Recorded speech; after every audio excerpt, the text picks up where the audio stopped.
It took just 10 seconds to label him a threat. A calm, well-dressed black man sitting quietly in a premium seat suddenly became the problem. Not because he broke any rule, but because someone with power decided his presence didn't belong. And in a place built on law, feeling replaced justice. Marcus Cole arrived at the coastal airport the way most people do, quietly, without drama, without expecting anything unusual. The Atlantic wind pushed against the glass walls of the terminal, carrying the salty air inside, mixing with the smell of coffee and jet fuel. It was early morning, the kind of morning where people moved on autopilot, eyes on boarding passes, minds already halfway across the ocean. Flight 718 to Madrid was boarding on time. No delays, no tension, just another transatlantic departure. Marcus checked his phone once, slid it back into his pocket, and adjusted the strap of the canvas jacket on his shoulders. He walked with the unhurried pace of someone who had nowhere to prove himself. No rushing, no scanning the room, no need to be seen. His boarding pass was folded neatly in his hand. Platinum seat, first cabin, row 1, window. He had paid for it, legally, fully. No upgrades, no favors, no shortcuts. The gate agent scanned his ticket, smiled politely, and waved him through. No hesitation, no suspicion. Just procedure, the way it was supposed to be. Marcus stepped onto the jet bridge as another passenger behind him whispered, "First class today, huh?" Not mocking, just casual, just observation. Marcus nodded faintly. That was all. Inside the aircraft, the cabin lighting was warm, soft, controlled. Everything in this space was designed to signal order, authority, precision. This was not chaos. This was engineering, rules, systems. He placed his small metal briefcase in the overhead bin, settled into the platinum seat, and opened a financial compliance report on his tablet. His posture was relaxed, shoulders down, breath slow. To anyone watching, he looked exactly like what he was, a man traveling. But to Captain Howard Blake, he looked like something else. Howard stood at the cockpit door, performing what he called a final sweep. He did it on every flight, a habit formed over decades, a ritual of control. He scanned faces, clothing, body language. He didn't call it profiling. He called it instinct. To Howard, instinct was experience, and experience, in his mind, outranked procedure. His eyes moved across the first cabin, past tailored suits, past designer handbags, past travelers who fit his internal image of who belonged in platinum. Then they stopped. On Marcus. Canvas jacket, neutral colors, minimal luggage, calm posture, reading quietly. Nothing illegal, nothing disruptive, but something in Howard's mind felt off. That was the problem. Not behavior, not evidence, just feeling. Howard paused longer than necessary, long enough for a flight attendant to notice. "Everything good, Captain?" she asked softly. Howard didn't answer immediately. He adjusted his grip on the cockpit doorframe. "That passenger," he said. "Seat 1, window." "Yes, sir." "Keep an eye on him." The flight attendant hesitated. "He hasn't done anything." "I didn't say he did," Howard replied.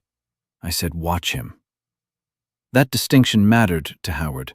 It gave him room, space to act later if needed, space to justify. Meanwhile, Marcus remained unaware. He scrolled through data, adjusted his glasses, made a small note on his tablet. The world around him was quiet, controlled, predictable. He had flown this route many times. He knew the rhythm of boarding, the hum of engines warming, the faint tremor through the cabin floor as ground crews worked below. He trusted the system. Howard trusted his instincts more. As boarding continued, more passengers filled the cabin. Laughter, overhead bins slamming. A child asking if they were going to see clouds from above today. Normal sounds, normal movement. But Howard's gaze kept returning to Marcus, not because Marcus moved, but because he didn't. Calm, to Howard, felt suspicious. Silence felt calculated. Stillness felt deliberate. Howard believed danger announced itself, that real threats were quiet, and he had built his career on believing he could recognize them. Marcus closed his tablet and rested his hands calmly in his lap. That was the moment Howard made his decision. Not a spoken one, not a recorded one, a mental one. He walked back into the cockpit. "Delay pushback," he told First Officer Ethan Moore. Ethan blinked. "Why?" "I want a cabin check." "For what exactly?" Howard hesitated, then said the word that shifted everything. "Concern." Ethan didn't push. He rarely did.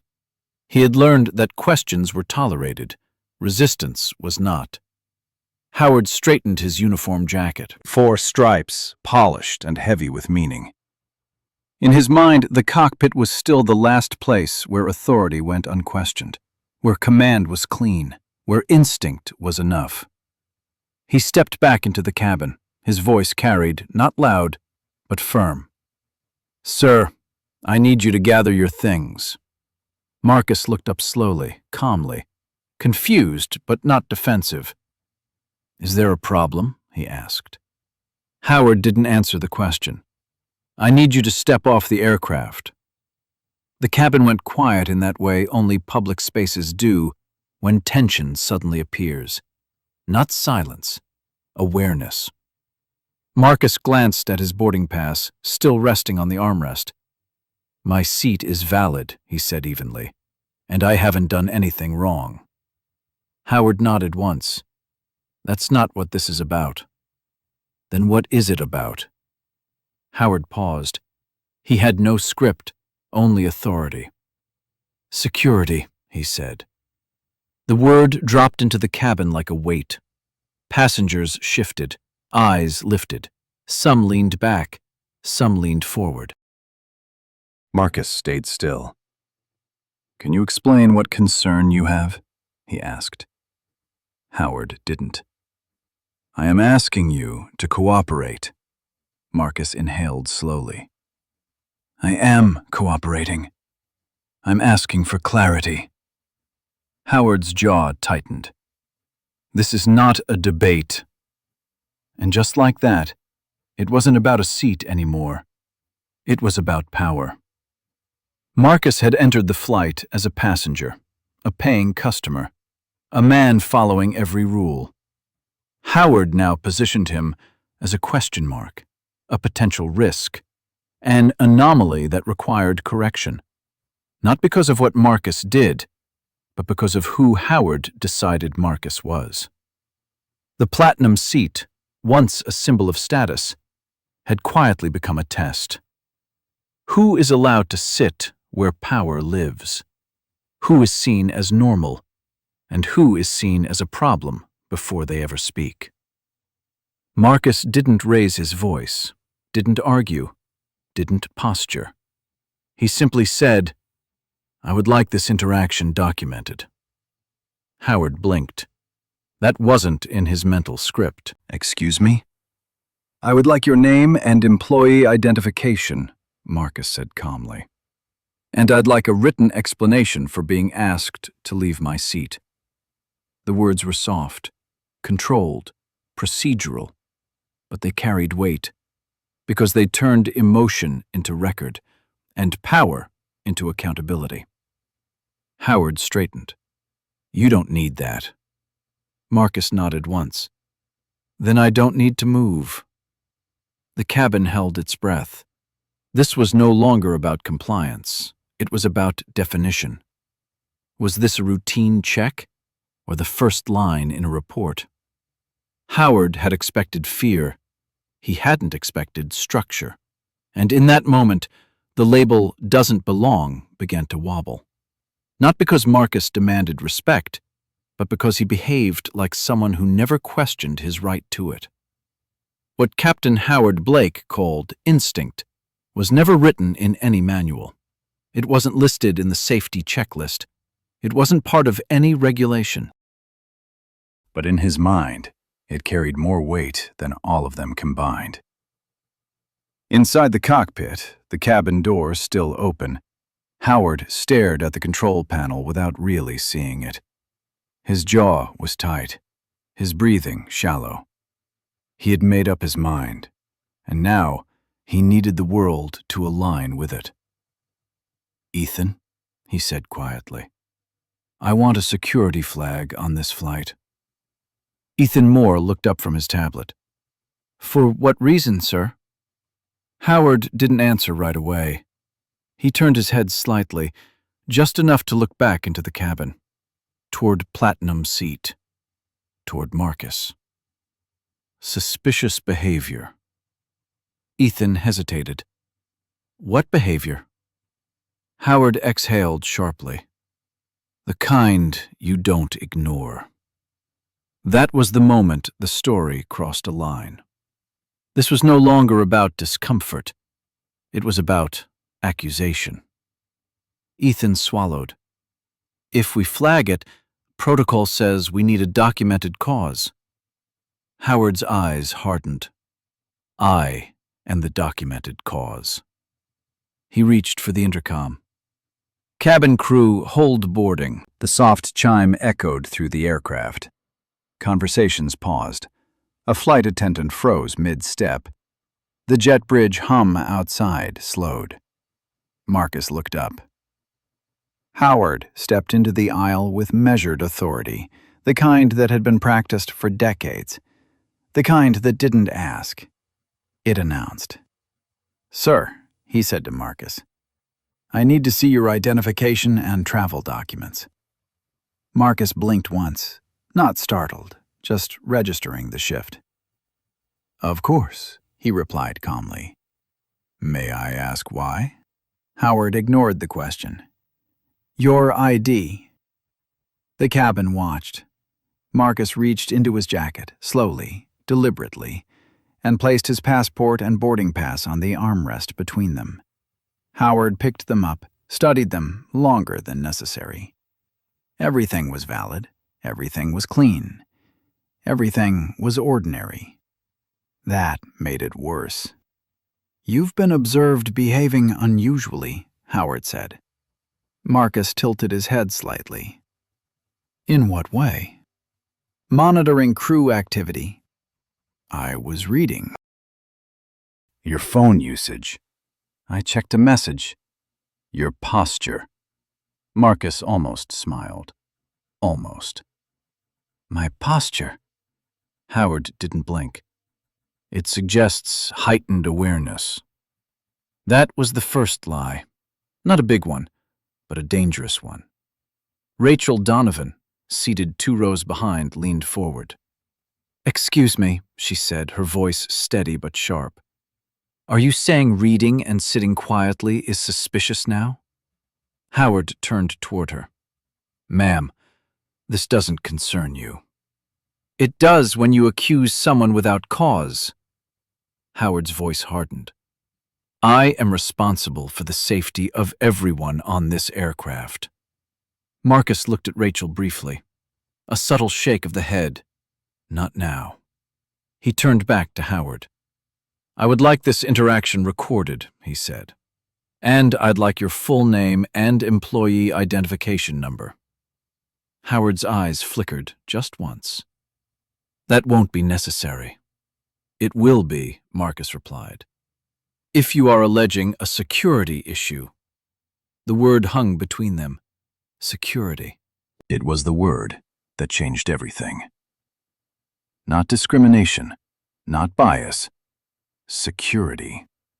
The moment you used it, the rules bent. Howard straightened his uniform. "I am invoking precautionary measures." That's not a reason, Marcus said. That's a label. Ethan watched from the cockpit doorway, hands frozen at his sides. He knew what this was becoming. He also knew what would happen if he spoke. Howard turned to the lead flight attendant. "Call airport security." Her eyes widened. "Captain, on what grounds?" "Potential threat assessment." Marcus raised his voice just slightly, not loud, just enough. "That is a serious allegation, and I want it stated clearly. What threat am I accused of presenting?" Howard didn't answer. He didn't need to. The silence did it for him. Rachel stood up. "This is insane. He hasn't done anything. You're escalating without cause." Howard snapped back. "Sit down, ma'am." "No." The word was small, but powerful.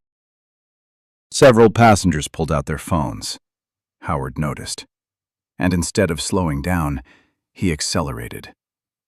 "Security, cockpit," he said into the intercom. "We have a non-compliant passenger."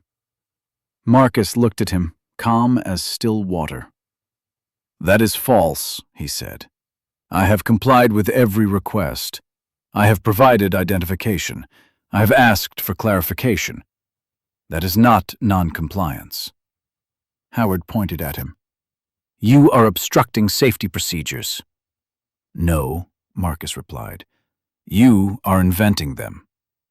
That was the second lie, and this one was bigger.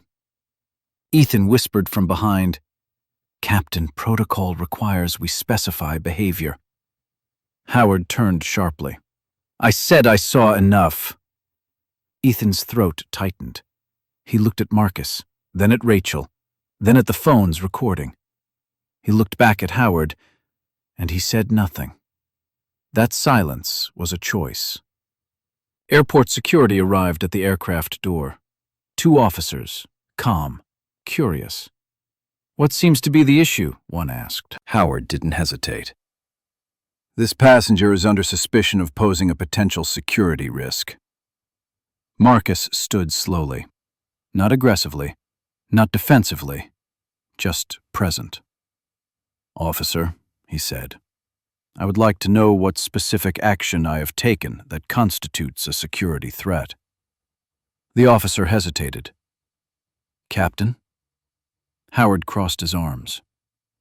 "I have the authority to make that call." The officer nodded slowly. "Yes, but we still need grounds." Howard pointed at Marcus. "Unusual behavior, resistance to crew instruction." "That is not accurate," Marcus said. "I complied. I asked for documentation. That is not resistance. That is procedure." The cabin was silent. This was no longer about suspicion. It was about narrative. Which version would become official? Rachel spoke again. "You're turning a feeling into a felony." Howard ignored her. He turned to the officer. "I'm declaring this a security concern." That was the moment the story shifted. This was no longer prejudice hiding behind authority. It was authority creating evidence where none existed. The officer nodded slowly. "Then we need to ask the passenger to deplane for further assessment." Marcus exhaled, not in anger, in understanding. "So this is where we are," he said softly. "Your instinct becomes my record." Howard stared at him. "You can cooperate, or this becomes more complicated." "That," Marcus replied, "is a threat." 3 words, clear, defined, documentable. Rachel whispered, "Say his name. Ask for his badge." Marcus turned slightly. "Officer, I would like your name and badge number as well for my report." The officer paused, surprised, then nodded. "Of course." Howard stiffened, because now the story wasn't just being told. It was being written. Every time someone said a name, every time someone asked for identification, every time a phone camera stayed on. Instinct thrives in the dark, but records live in the light. Howard had wanted control. What he had created was exposure. This was no longer a moment. It was a case, and cases have consequences. But pause the story for a second, because Marcus is not most people. Marcus has training, he has experience. He knows how systems work. He knows how to stay calm when power tries to corner him. And soon, he will have leverage. Most people don't. So ask yourself this: what if you were sitting in that seat? Not Marcus Cole. Not someone with authority hidden in their back pocket. Just you. A regular passenger, a valid ticket, a quiet hope to get where you're going. When someone in uniform looks at you and decides you don't belong, your first instinct is to defend yourself, to explain, to prove you're not a problem, to show them you're safe. But that's the trap. Because the moment you start proving your innocence emotionally, they've already framed you as guilty. The real goal is not to win the argument. The real goal is to protect the record. You stay calm not because you're weak, but because calm is evidence. You speak clearly because clarity leaves a trail. You ask for names, for titles, for reasons, not to challenge power, but to document it. You don't need to be important. You need to be precise. And when they try to rush you, to pressure you, to make you react, remember this: panic is permission. Calm is resistance. You might not have a director waiting on the other end of a phone call. You might not have a title that scares people into behaving. But you still have the truth. And truth becomes power the moment it is written down. Marcus can survive this moment because he understands something most of us learn too late. In conflicts like this, you don't win by being louder. You win by being unshakable. There is a moment in every power conflict when arguing stops working, when logic stops landing, when being right no longer protects you. That is when you switch modes, not to anger, not to fear, to record. Because power feeds on chaos, but it panics in front of structure. This was no longer about convincing someone. It was about creating a trail that could not be erased. Record mode is simple. You stop debating. You start documenting. You ask names, titles, badge numbers. You repeat statements slowly, clearly, so they become part of the air. Please state your reason. Please repeat that. Please confirm this is your decision. Every word becomes a brick. Every answer becomes evidence. Power loves vagueness. Justice lives in details. When you ask for identification, you force accountability. When you ask for written reasons, you turn emotion into obligation. When you stay calm, you turn pressure into proof. Marcus understood this instinctively. He wasn't trying to win the moment. He was building the aftermath. Because systems ignore anger, but they fear documentation. They fear reports. They fear timestamps. They fear signatures. You don't overpower authority by shouting. You outlast it by recording. This is how ordinary people protect themselves in extraordinary situations. Not with volume, not with threats, but with clarity. Because once something is written, it no longer belongs to power. It belongs to truth.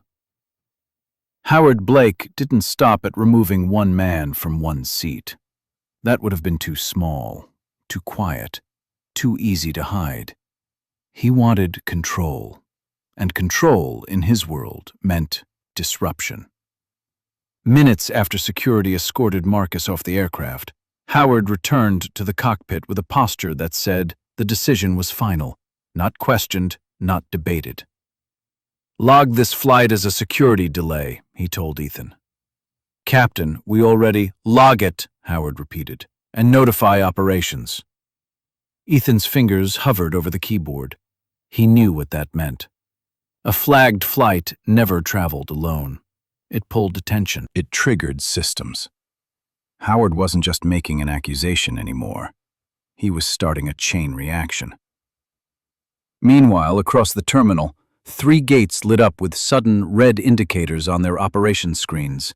Flight schedules froze, crew movements stalled, ground supervisors stopped mid-step.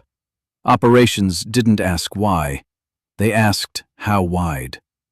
Within minutes, the same airline had 3 aircraft on hold. Different destinations, different crews, same reason: security alignment.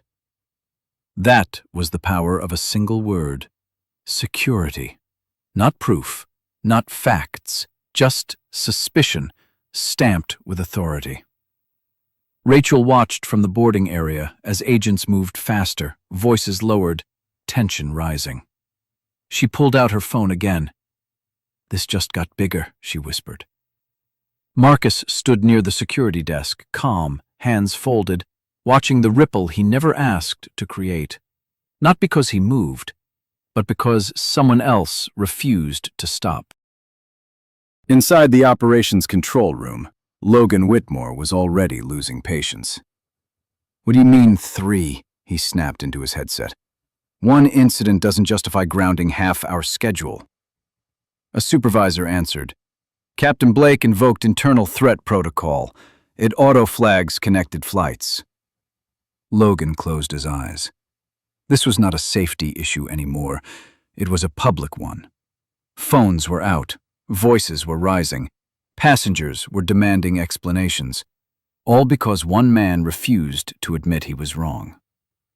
Howard stood in the cockpit, arms crossed, staring at the runway like a general surveying a battlefield.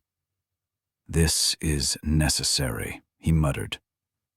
But necessity had nothing to do with it. It was pride. Ethan finally spoke. "Captain, with 3 flights affected, this escalates to federal review." Howard didn't turn around. "Let them review."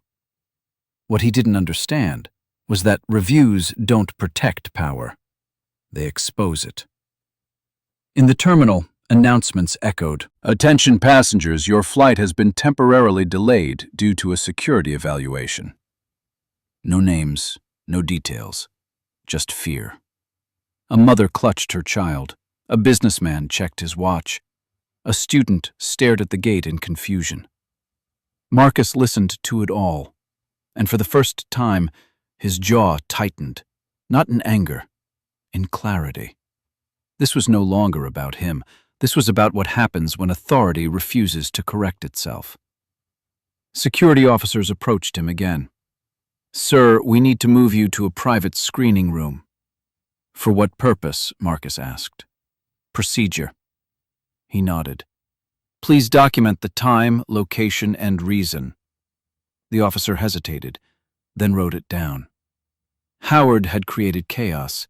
Marcus was creating a record. At gate C-17, another crew waited with engines off and no explanation. At gate D-4, passengers began filming the delay announcements.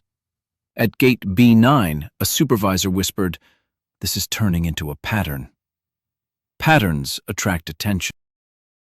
And attention is the enemy of misuse.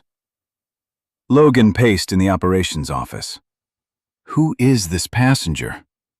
No one had an answer yet, which only made it worse. Because when a system doesn't know who it's confronting, it imagines the threat is larger than it is. Howard had believed he was isolating a problem. He had multiplied it. Back in the cockpit, Ethan whispered, "Captain, we need justification reports now. They're asking for documentation." Howard clenched his fist. "Tell them I made the call. They want written cause. I am the cause." Ethan paused. "That won't be enough." For the first time, Howard hesitated. Because now, Instinct was being asked to speak the language of proof, and instinct had no paperwork. Across the terminal, Rachel recorded a video. One man is removed. 3 flights are stopped, all without explanation. This is what unchecked authority looks like. Her post went live. Within minutes, comments appeared. Shares, questions, pressure. Howard didn't see it yet, but the world was beginning to. In the screening room, Marcus sat quietly while officers reviewed his documents again and again. Still clean, still valid, still ordinary. An officer finally asked, "Sir, are you aware why this escalated?" Marcus met his eyes. Because someone needed to be right more than they needed to be accurate. The officer looked away. This was no longer a misunderstanding. It was a demonstration of what happens when power refuses humility. 3 flights delayed, hundreds of passengers stranded, operations frozen, leadership alerted, all born from a single ego. Howard had wanted authority. What he had created was accountability, and accountability never arrives alone. The system finally asked the one question no one had asked all day. Who is he? Not what did he do, not why is he here, not is he dangerous. Just one simple thing. Who is he? Operations demanded a full identity report. Not because they cared about the man, but because 3 flights were now stalled. Hundreds of passengers were stranded, and the word security was no longer enough without a name attached to it. Marcus Cole was still seated in the screening room, calm, still, unrushed. An officer approached him again. His tone had changed. "Sir, we need to verify your professional background." Marcus nodded. "Of course." The officer typed, paused, typed again, then stopped. His eyes lifted slowly. "Sir, are you Marcus Cole?" "Yes." There was no pride in his voice, no threat, no drama, just confirmation.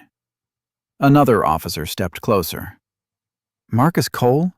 As in passenger equity audit?" Marcus exhaled once. "Yes." The room shifted.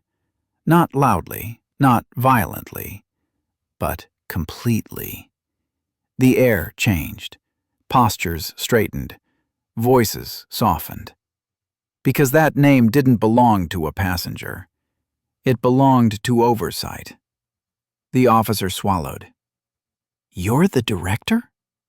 Marcus nodded again. "Interim lead, yes." Silence. Then another question came, quieter. "And Dr. Vanessa Cole?" "My wife." The words didn't echo. They didn't need to. They landed. Meanwhile, in the operations center, the same name appeared on a supervisor's screen. Marcus Cole.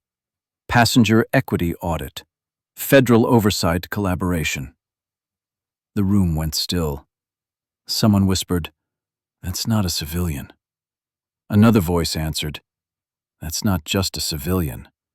That's the audit." Logan Whitmore felt his stomach drop. Because that project wasn't symbolic. It was surgical. It existed to find exactly what had just happened. And now the man who had been removed from a seat was the man who wrote the rules for how removal should be judged. Back in the cockpit, Ethan's console chimed. An internal message, marked urgent, flagged federal. He read it once, then again, then slowly turned to Captain Blake. "Captain, they're asking for you." Howard didn't move. "For what?" Ethan hesitated. "They're requesting immediate clarification on your security invocation."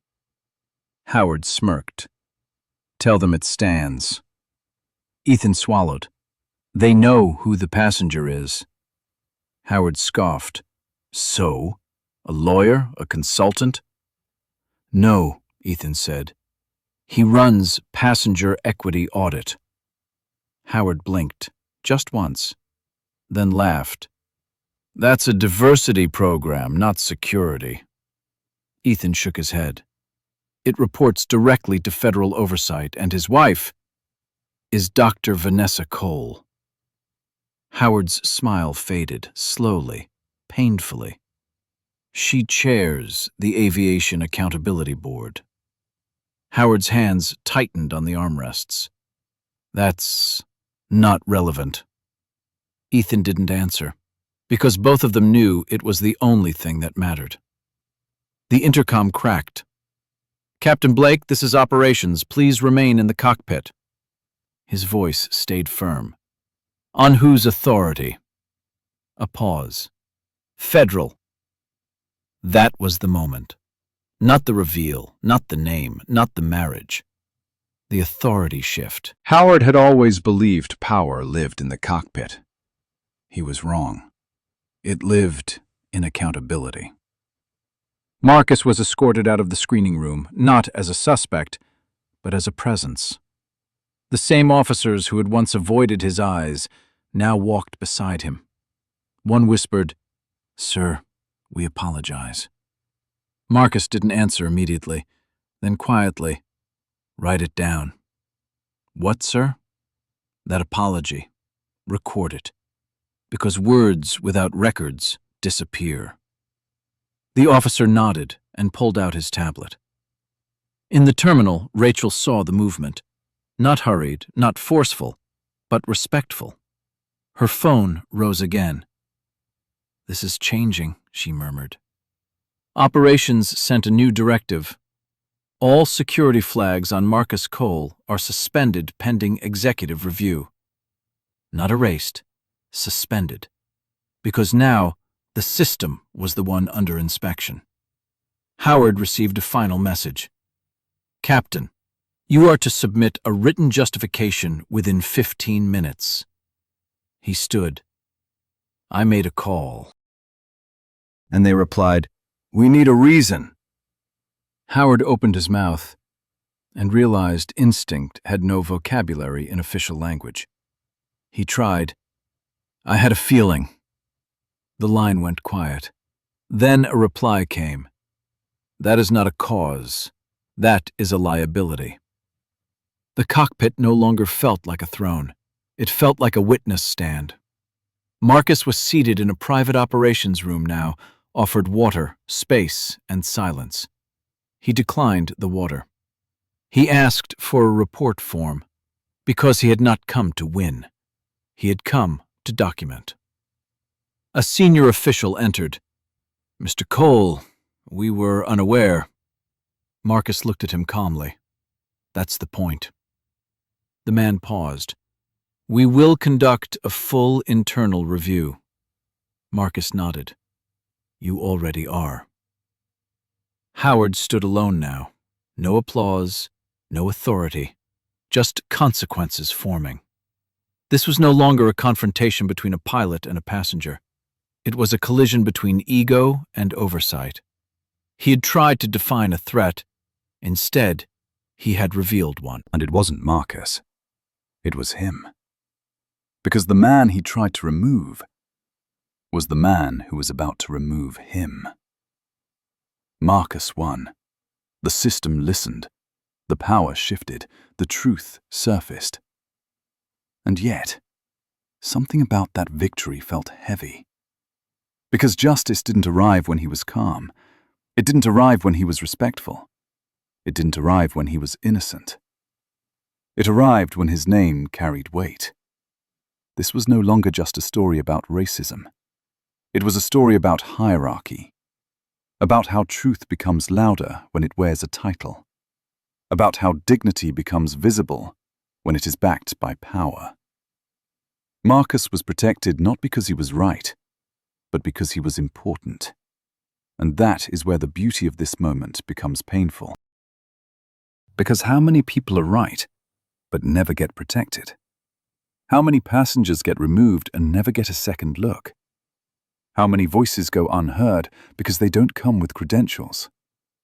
How many calm, respectful, innocent people are dismissed simply because their names don't open doors? This wasn't justice arriving on time. It was justice recognizing a familiar badge. And that realization changes everything. It tells us that the system does not move for fairness. It moves for authority. It tells us that power doesn't always listen to truth. Sometimes it only listens to itself. Marcus didn't win because he argued better. He won because he stood inside the circle of power.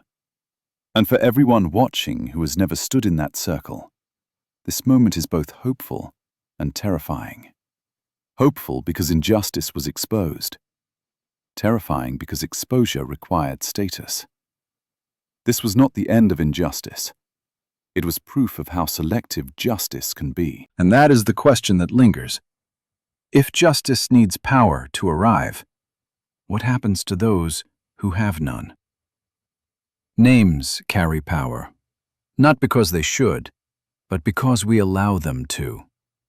In a fair world, a last name would be nothing more than a label, a way to find you in a crowd, a line on a boarding pass. But in the real world, a name becomes a key. It opens doors. It changes tone. It decides how carefully people listen. This was no longer about what Marcus did or didn't do. It was about who Marcus was allowed to be. Before his identity was revealed, he was a problem. After his identity was known, he was a priority. Same man, same behavior, same truth, different treatment. And that should make us uncomfortable. Because respect should not be unlocked by status. Dignity should not depend on influence. Justice should not require a recognizable surname. When a system only responds after it recognizes power, it admits something dangerous. That fairness is conditional. It means the unknown are always more vulnerable.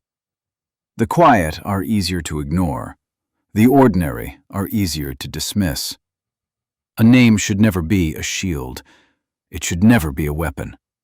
And it should never be the reason justice finally shows up. Justice should arrive because someone is human, not because someone is important. It didn't stop with one captain. It never does. Because when authority is exposed, it doesn't collapse quietly. It triggers inspections. It opens files. It forces systems to look at themselves. Within 48 hours, Sovereign Airways was under formal review. Not a courtesy check, not a public relations audit, a regulatory investigation. The kind that doesn't ask questions. It demands answers.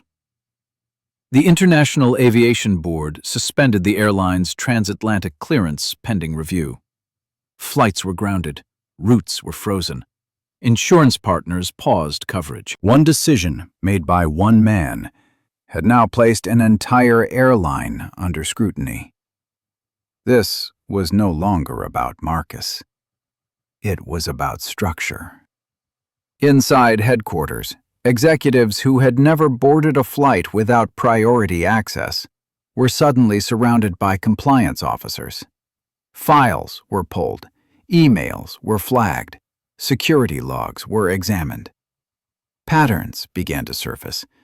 Not just one incident, not just one complaint, not just one misjudgment, but a culture that had confused authority with infallibility. Meanwhile, the press caught the story. A captain accused of abusing security authority. A passenger wrongfully accused under the banner of instinct. An airline that had defended silence as professionalism. And silence, for the first time, was no longer acceptable. This was no longer a reputational issue. It was a legal one. The board announced the creation of a passenger equity audit. Not a task force, not a committee, an audit. A system-wide examination of how passengers were treated, flagged, removed, or accused under discretionary authority. For years, discretion had been the shield. Now it was the target. Every incident report would be re-evaluated. Every security escalation would be justified with data, not instinct. Every removal would require documentation, identity verification, and witness review. The airline was being forced to learn what accountability actually meant. This wasn't reform by choice. It was reform by exposure. Behind closed doors, leadership scrambled. They released statements filled with words like commitment, values, and learning. But regulators were no longer listening to language. They were reading records. Meanwhile, crews across the fleet were receiving directives. No more discretionary threats. No more unrecorded escalations. No more verbal warnings without written cause. Everything would be logged. Everything would be traceable. Every action would have a name attached to it. For the first time, authority had fingerprints. Pilots who had spent decades operating without question now felt watched, not out of mistrust, out of necessity, because unchecked power had finally met consequence. This was no longer about safety. It was about discipline. In training centers, manuals were rewritten, not about aircraft, about people, about bias, about escalation, about how to define a threat without turning fear into evidence. Flight attendants were trained to document instead of absorb, to record instead of comply, to escalate upward, not inward. And slowly, the culture began to shift. Not because hearts had changed, but because systems had. This was the real collapse of power. Not when a captain was removed, but when the rules stopped bending for him. Marcus never asked for this.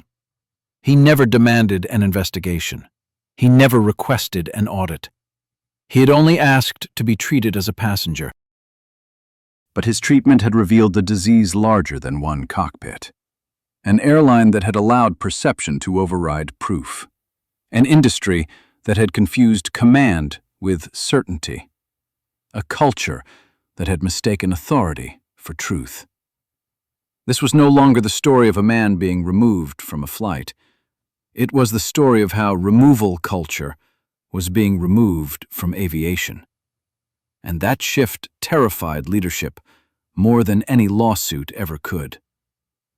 Because lawsuits can be settled, but accountability is permanent.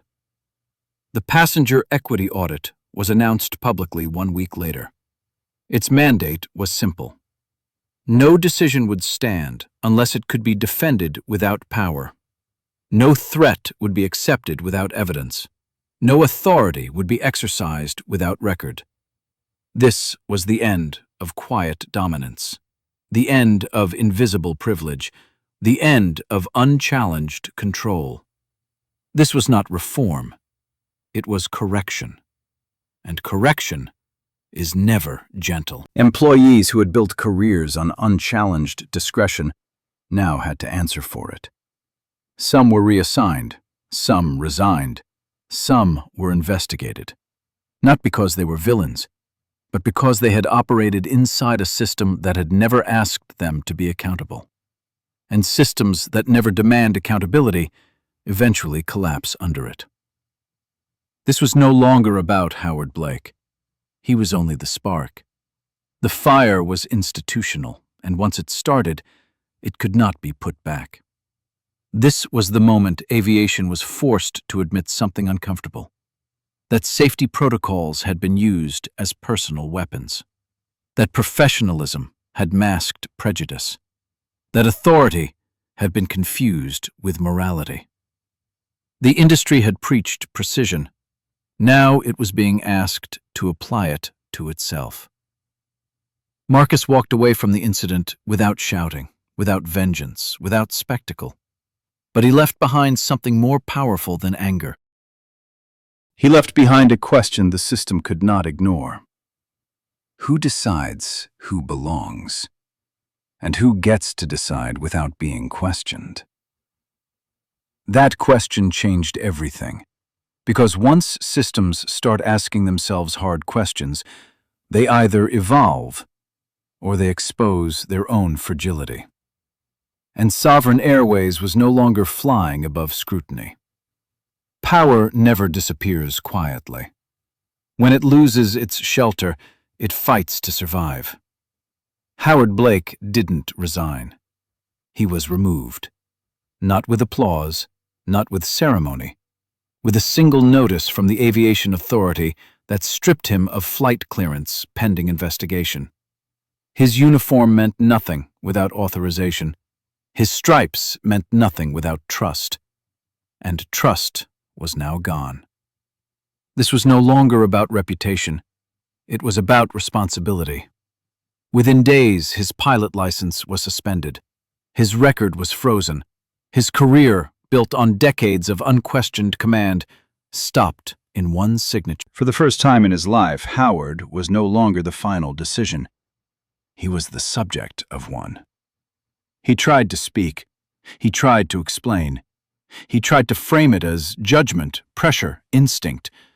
But none of that mattered anymore, because instinct is not evidence, and authority is not immunity. Meanwhile, the investigation widened, and it didn't stop with him. Logan Whitmore had believed proximity to power would protect him. He had been the enforcer, the voice that carried orders without fingerprints. But records don't care who you serve. They only care what you did. Security logs showed falsified escalation codes. Passenger files showed altered timestamps. Video footage showed instruction being given without protocol. Logan wasn't arrested dramatically. No handcuffs in front of cameras, no public spectacle. Just a quiet knock, a warrant, and a long walk into consequence. This was no longer corporate discipline. It was criminal accountability. Because when systems hide behind hierarchy, individuals become weapons, and weapons always leave damage. Inside Sovereign Airways, the air shifted. Executives who once spoke in future plans now spoke in legal language. Compliance officers replaced consultants. Lawyers replaced strategists. This was no longer about rebuilding image. It was about survival. Entire departments were restructured. Security command chains were dismantled. Discretionary authority was rewritten. No one would be able to hide behind "I was told," because orders were now traceable, and responsibility was now individual. The old structure had relied on ambiguity. The new one demanded clarity. Every security escalation required documentation. Every removal required justification. Every authority claim required identification. Names mattered now, not rank, not title. Names. Flight crews felt it immediately. Not fear, exposure. They realized how much power they had held without supervision, how much silence had protected them, how little they had been asked to explain. And explanation is the enemy of unchecked power. This was no longer a profession built only on precision in flight. It was being forced to practice precision in ethics. Howard Blake had built his career on command. But command without accountability is just control. And control is fragile when examined. His peers distanced themselves quickly, not out of betrayal, out of instinct. Because when power falls, everyone checks their footing. He had once spoken with certainty. Now he spoke through representation. He had once given orders. Now he answered questions. This was not humiliation. It was correction. And correction feels like punishment when power has never been questioned. Logan Whitmore had thought loyalty was protection, that serving authority made him invisible. But invisibility is only safe until someone turns on the light. The system had allowed him to operate between roles. Between responsibility and action. Between consequence and instruction. That space was gone. The system no longer tolerated shadows. This was no longer a story about individuals. It was about architecture. About how organizations build ladders for power, but never build mirrors. Sovereign Airways was being forced to look at itself, not through branding, not through messaging, through law. Every internal report was now a legal document. Every policy was now a liability. And every past decision was now a question. Employees were retrained, not just on safety, on ethics. Not just on protocol, on dignity. They were taught something aviation had avoided for decades, that authority must be explainable, that power must be justifiable, that instinct must never override evidence. This was no longer a correction of behavior. It was a redefinition of professionalism. Marcus never stood in courtrooms. He never demanded punishment. He never asked for careers to end. But systems correct themselves when truth enters, and truth doesn't negotiate.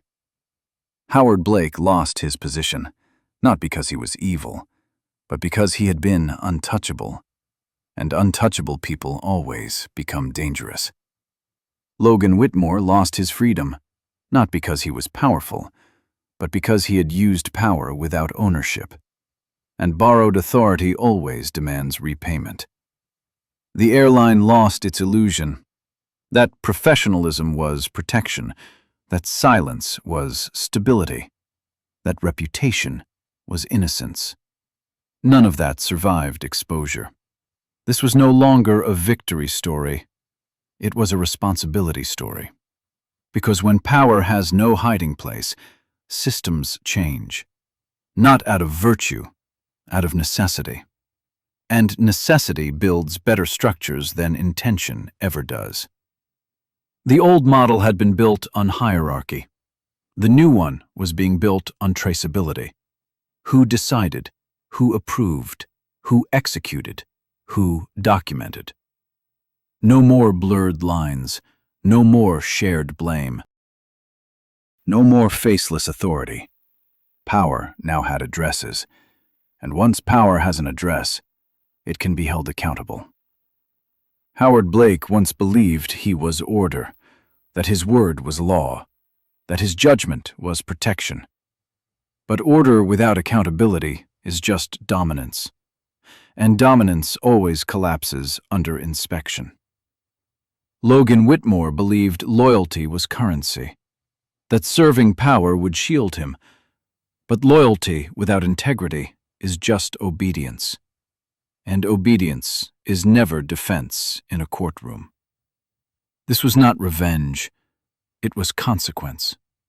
And consequence is what power fears most, because consequence makes power human, and human power is limited. This was the moment aviation stopped treating authority as sacred and started treating it as functional. Authority was no longer something you wore, it was something you justified. And once justification becomes the standard, hiding becomes impossible. This was the end of protected power, the end of quiet immunity, the end of invisible control. Because when power can no longer hide, it must either change or disappear. And in this case, it was being forced to do both. Justice is loud when it punishes, but it is quiet when it heals. And the quiet part is the one we forget. Because for every Marcus who gets his truth revealed, there are thousands who never get the twist. No titles, no powerful connections, no moment where the room suddenly changes tone. They walk away with silence instead of closure, with doubt instead of validation, with wounds that never make headlines. This was no longer just a story about accountability. It was a story about those who were never seen, the ones who stayed calm and were still labeled dangerous, the ones who followed every rule and were still treated like a problem, the ones who did nothing wrong and still carried the weight of suspicion. Justice that only punishes fixes systems. Justice that heals restores people. And restoration is harder. It means acknowledging pain even when there is no courtroom. It means believing someone even when their name carries no power. It means understanding that dignity lost is not always dignity returned. Marcus walked away with truth on his side, but many others walked away with questions in their chest, wondering if they imagined it, wondering if they overreacted, wondering if they deserved it. This was no longer about who was right. It was about who was hurt. Healing begins when we stop asking people to prove their pain, when we stop requiring status for validation, when we listen before authority speaks. Justice is not complete when someone falls. It is complete when someone rises. And sometimes, the bravest form of justice is not punishment. It is recognition. No one should have to prove they matter to be treated with respect. That was the real lesson hidden beneath all the headlines, all the investigations, all the dramatic consequences. Not that Marcus was powerful, but that power should never have been required. Because before the system corrected itself, it failed in the most basic way. It forgot that dignity is not earned, it is given. This was no longer about one man standing up to authority. It was about a system that only listened when authority spoke back. Marcus was calm. He was lawful. He was respectful. And still, it wasn't enough. Not until his name carried weight. Not until his role carried influence. Not until the room understood what it stood to lose. That is the part that should stay with us. Because justice that depends on status is not justice. It is negotiation. It is calculation. It is fear dressed up as fairness. A process is supposed to protect everyone the same way. Not faster for the powerful. Not slower for the quiet. Not selectively for the connected. This was no longer about a pilot who crossed a line. It was about a culture that taught him that some voices matter more than others. And that belief doesn't start in cockpits. It starts in classrooms, in offices, in courtrooms, in everyday conversations where certain people are believed without proof and others are doubted even with evidence. Respect should be automatic, not conditional, not delayed, not dependent on recognition. The moment someone has to introduce their importance to be heard, the system has already failed them. Marcus didn't win because he was important. He won because the truth finally outweighed the fear. And the goal is not to create more powerful people. The goal is to build systems that don't require power at all. Because fairness should never be a privilege. It should be a guarantee. This was no longer a story about who held authority. It was a reminder of who deserves it. Everyone. You might think sharing a story like this is just another click, another video, another moment of drama before you scroll to the next thing. But sometimes, a story is more than a story. Sometimes, it's a warning. Sometimes, it's protection. Because while Marcus had a twist, while his name carried weight, while the system finally listened to him, there are thousands of people who will never get that moment. They don't have titles. They don't have connections. They don't have someone powerful standing behind them. They only have silence. And silence is where injustice survives. This was no longer just entertainment. It was a reminder of how fragile dignity really is. Somewhere right now, someone is being questioned for no reason. Someone is being judged before they speak. Someone is being treated like a problem instead of a person. And they won't go viral. They won't make headlines. They won't get an apology. But what they might get is courage. If stories like this are seen, if stories like this are shared, because visibility changes behavior, witnesses change outcomes, attention forces accountability. Sharing doesn't mean you're angry. It means you're aware. Sharing doesn't mean you're choosing sides. It means you're choosing standards. It says, this is not normal. It says, this is not acceptable. It says, we see you. This was no longer about one airline or one pilot. It was about a pattern that only breaks when people refuse to ignore it. Every time you pass a story like this forward, you remind the world that power is being watched. You remind systems that silence is no longer guaranteed. You remind authority that behavior leaves a trail. And most importantly, you remind someone who feels invisible that they are not alone. Because the truth is, most people don't need justice someday. They need protection today. And protection starts with awareness. Awareness starts with conversation. Conversation starts with one share. Not for drama, not for outrage, but for responsibility. Because one day, it might not be Marcus. It might be your neighbor, your friend, your child, or you. This was no longer just a story. It was a message. And when messages move, systems shift. So if this stayed with you, if it made you pause, if it made you uncomfortable in the right way, don't let it stop here. Pass it on.